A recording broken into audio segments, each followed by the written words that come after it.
ಬಹುಶಃ cinema release ಆದ ತಕ್ಷಣ ಫಸ್ಟ್ ನೋಡೋಕೆ ಆಸೆ ಪಡೋದು ಡೈರೆಕ್ಟ್ರ್ ಮುಖದಲ್ಲಿ, ಪ್ರೊಡ್ಯೂಸರ್ ಮುಖದಲ್ಲಿ ನಗು ನೋಡೋಕೆ ಆಸೆ ಪಡ್ತೀವಿ. ಅದು ಕಾಣಿಸ್ತಾ ಇದೆ. ಯೂಟ್ಯೂಬಲ್ಲಿ ಬೈದಿಲ್ಲ ಸದ್ಯಕ್ಕೆ ನಮ್ಮನ್ನು ಯಾರು ಇನ್ನೂ.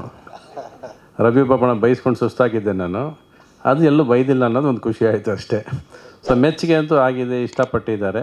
ಎಷ್ಟು ಇಷ್ಟಪಟ್ಟಿದ್ದಾರೆ, ಏನು ಇಷ್ಟಪಟ್ಟಿದ್ದಾರೆ ಅಂತ ಹೋಗ್ತಾ ಹೋಗ್ತಾ ಗೊತ್ತಾಗುತ್ತೆ. ಒಟ್ಟಿನಲ್ಲಿ ಪಾಸಿಟಿವ್ ಆಗಿ ಅಂತೂ ತಗೊಂಡಿದೆ ಸ್ಟಾರ್ಟು.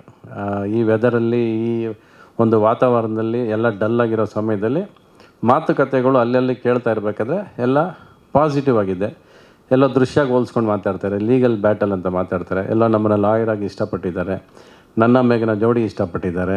ಇದು ನಾನು ಅಲ್ಲಿ ಕೇಳ್ತಾ ಇರೋ ಮಾತುಗಳು. ನಾನಂತೂ ಸಿನಿಮಾ ನೋಡೋಕ್ಕಾಗಿಲ್ಲ, ಯಾಕಂದರೆ ನಾನು ಊರಲ್ಲೇ ಇಲ್ಲ. ನಾನು ಊರಿಂದ ಆಚೆ ಇದ್ದೆ.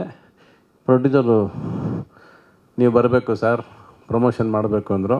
ಪಿಕ್ಚರ್ ಒಂದು ಸರಿ ಥಿಯೇಟ್ರಿಗೆ ರಿಲೀಸ್ ಆದಮೇಲೆ ಇನ್ನು ಪಬ್ಲಿಕ್ ತೊಗೊಂಡೋಗ್ಬೇಕು ಸಿನಿಮಾನ, ಜನ ತೊಗೊಂಡೋಗ್ಬೇಕು ಸಿನಿಮಾನ. ನಾವು ಬಂದು ಕೂತ್ಕೊಂಡು ನಾವೇನು ಹೇಳಿದ್ರು ಕೂಡ ಅದು ಅವ್ನು ಬಿಟ್ಟಿದ್ದು. ಅವನೇನು ಮಾತಾಡ್ತಾನೆ, ಅವನೇನು ಇಷ್ಟಪಡ್ತಾನೆ ಅನ್ನೋದು. ಸೋ ಫಾರ್ ನಾನು ಅಲ್ಲಿ ಕೇಳ್ಪಟ್ಟಿರೋದು ಚಿಕ್ಕ ಚಿಕ್ಕ ವಿಷಯಗಳೆಲ್ಲ ಕೇಳ್ಕೊಂಡು ಚೆನ್ನಾಗಿದೆ ಅಂದ್ಕೊಂಡು ಓಡಾಡ್ತಿದ್ದಾರೆ.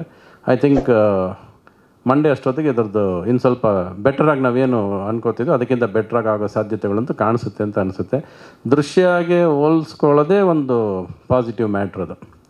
ದೃಶ್ಯ ಅಂದ ತಕ್ಷಣ ಅಂದರೆ ಜನ ನಮ್ಮಲ್ಲಿ ಇವಾಗ ಏನು ಎಕ್ಸ್ಪೆಕ್ಟ್ ಮಾಡ್ತಾಯಿದ್ದಾರೆ ಅನ್ನೋದು ನನಗೊಂದು ಚಿಕ್ಕದಾಗಿ ಅರ್ಥ ಆಗಿದ್ದೇನೆಂದರೆ, ರವಿಚಂದ್ರನ್ನು ದೃಶ್ಯ ಥರ ಒಂದು ಲಾಯರ್ ಪಾತ್ರ, ಒಂದು ಫ್ಯಾಮಿಲಿ ಪಾತ್ರ, ಈ ಥರ ಪಾತ್ರಗಳು ಮಾಡಿದ್ರೆ ನಾವು ಇದೀವಿ ಜೊತೆಯಲ್ಲಿ ಅನ್ನೋದನ್ನು ಜನ ಹೇಳ್ತಾ ಇದ್ದಾರೆ ಅನ್ನೋದು ನನ್ನ ತಲೆಗೆ ಬಿದ್ದಿರೋಂಥ ಒಂದು ವಿಷಯ. ಒಟ್ಟಿನಲ್ಲಿ ಈ ಟೋಟಲ್ ಪಿಕ್ಚರ್ ಇವ್ರದ್ದೆ, Gururaj judgment, whatever the result is today, ಅದು ಚೆನ್ನಾಗಿದೆ ಅಂದರೂ ಸರಿ, ತುಂಬ ಚೆನ್ನಾಗಿದೆ ಅಂದರೂ ಸರಿ, ಎಲ್ಲ ಇವ್ರದ್ದೇ. ಪರ್ಫಾರ್ಮೆನ್ಸ್ ಚೆನ್ನಾಗಿದೆ ಅಂತ ಹೇಳಿದ್ರೆ ಅದು ನಂದೇ, ಅದು ಅವ್ರು ಹೇಳ್ಕೊಟ್ಟಿದ್ದಲ್ಲ. ಅವ್ರು ಮಾಡೋ ಪರ್ಫಾರ್ಮೆನ್ಸ್ ಮಾಡಿದ್ರೆ ಓಡೋಗ್ಬಿಡ್ತಿದ್ವಿ ಎಲ್ಲರೂ ನಾವು. ಆ ಪರ್ಫಾರ್ಮೆನ್ಸ್ ಮಾತ್ರ ನಂದೇ. ಅದು ಡೈಲಾಗೆಲ್ಲ ಅವ್ರದ್ದೇ. ಅವ್ರು ನನಗೆ ಡಬ್ಬಿಂಗ್ ಮಾಡಿದರು, ಅದನ್ನೊಂದ್ಸರಿ ನೋಡಿಬಿಟ್ರೆ ನೀವೆಲ್ಲ ಓಡೋಗ್ಬಿಡ್ತಿದ್ರಿ. ಅರ್ಧ ನಿಮಗೆ ನಂಬಕ್ಕಾಗಲ್ಲ. ಇವರು ಅರ್ಧ ಪಿಕ್ಚರ್ ಡಬ್ ಮಾಡಿದ್ರು, ಅವ್ನು ಸಂಪತ್ ಅರ್ಧ ಪಿಕ್ಚರ್ ನನಗೆ ಡಬ್ ಮಾಡಿದ್ದ. ಯೋಚನೆ ಮಾಡಿ ಹೆಂಗಿರುತ್ತೆ ಸಿನಿಮಾ ಅಂತ. ಅವಾಗ ಇವನೊಬ್ಬ ಮಾಡಿರಲಿಲ್ಲ ನನಗೆ. ಅಲ್ಲ, ಇವನು ಫಸ್ಟ್ ಆಫ್ ಆಲ್ ಡೈಲಾಗ್ ಇರಲಿಲ್ಲ ಬಿಡಿ. ಕೋರ್ಟಲ್ಲಿ ಕೂತ್ಕೊಂಡು ಗುರಾಯಿಸಿದ್ದೆ ಅವನು. ಕೋರ್ಟಲ್ಲಿ ಹಿಂಗೆ ನೋಡೋದೇನೋ, ಹಂಗೆ ನೋಡೋದೇನೋ, ಎಕ್ಸ್ಪ್ರೆಷನ್ ಕೊಟ್ಟಿದ್ದೇನೋ, ಒಂಥರ ಮೌನ, ಒಂಥರ ಕಮಲಾಸ್ ಅಂತರ ಕೂತಿದ್ದ ಇದರಲ್ಲಿ. ಯಾವ ಪಿಕ್ಚರ್ ಅದು? ಪುಷ್ಪಕ ವಿಮಾನ ಥರ. ಈ ವಿಮಾನದಲ್ಲಿ ಕೂತಿರಲಿಲ್ಲ, ಬೆಂಚ್ ಮೇಲೆ ಕೂತಿದ್ದೆ ಅಷ್ಟೇ. ಒಟ್ಟಿನಲ್ಲಿ what ever it is important that everybody has A smile by the end of the film. The result is more important. Producer ಮುಖದಲ್ಲಿ, ಡೈರೆಕ್ಟ್ರ್ ಮುಖದಲ್ಲಿ ನಗು ಬಂದರೆ, ಇಲ್ಲಿ ನಾವು ಕೂತಿರೋ ಪರ್ಫಾರ್ಮರ್ಸು ಯಾರೇ ಆ್ಯಕ್ಟ್ ಮಾಡಿದ್ರು ಕೂಡ we are happy for there happiness ಅಷ್ಟೇ. ಆ್ಯಂಡ್ ಫೈನಲಿ ನಾವೆಲ್ಲ ಒದ್ದಾಡೋದು ಅದು ಒಂದಕ್ಕೆ.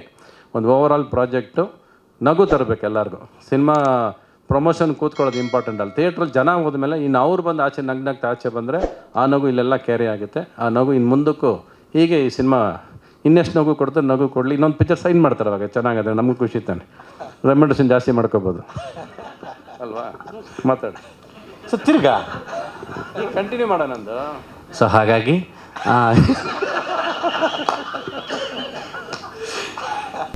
ಸಿನಿಮಾ ಅಪ್ಡೇಟ್ಗಳಿಗಾಗಿ ನೋಡಿ